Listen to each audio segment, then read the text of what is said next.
ఇప్పుడే తమ్ముడు కార్తిక్ రెడ్డి గారు చెప్పినట్టుగా ఎన్నో పనులు చేసినాం. ఎవరి కోసమో చేయలేదు, ఓట్ల కోసమో గెలుపు కోసమో ప్రకాష్ గౌడ్ కోసమో చేయలేదు. పని చేసింది ప్రజల కోసం, మన రాష్ట్రం కోసం, మన ప్రాంతం బాగుండాలన్న ప్రేమతో చేసినాం. అది గండిపేటలో పార్కును బాగా చేసుకునేది కావచ్చు, అట్లాగే ఆ సైకిల్ ట్రాక్ ఏదైతే ఈరోజు భారతదేశంలోనే చర్చనీయాంశంగా మారిన ఆ సైకిల్ ట్రాక్ కావచ్చు, లేదా మీకు గుర్తుండాలి కరోనా సమయంలో దేశంలో కార్మికులందరూ పారిపోయినారు, ఎక్కడికక్కడ బిల్డింగ్లన్నీ ఆగిపోయినాయి.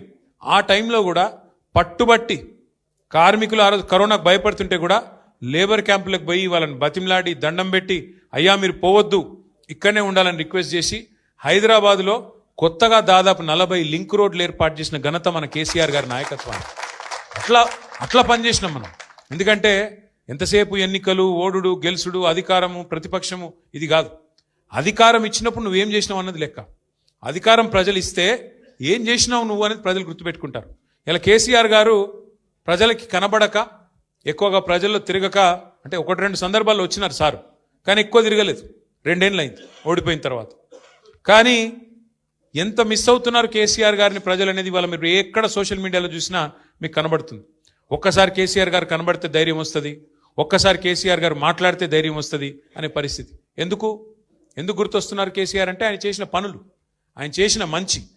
ఒక్కటి గుర్తుపెట్టుకోండి, ఇప్పుడు తమ్ముడు ఒక మాట అన్నాడు కార్తిక్.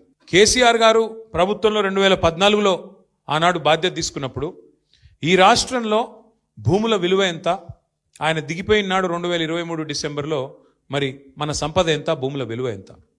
ఆనాడు ఒక్కొక్క చోట, నేను హైదరాబాద్ గురించి మాట్లాడలేదు, ఎక్కడో ఆదిలాబాద్ కావచ్చు, ఆలంపూర్ కావచ్చు, కోదాడ కావచ్చు, నారాయణఖేడ్ కావచ్చు, మారుమూల ప్రాంతాలు కావచ్చు, అక్కడ కూడా 5 లక్షల రూపాయల విలువ ఉన్న ఎకరం ఉన్న పొలం కేసీఆర్ వచ్చిన తర్వాత కరెంట్ ఇచ్చి, నీళ్ళిచ్చి, వ్యవసాయం బాగయి అద్భుతమైన పథకాలు తీసుకొస్తే 5 లక్షల ఎకరం ఉన్న పొలం దాదాపు 50 లక్షలైంది, 25 లక్షలైంది, 30 లక్షలైంది.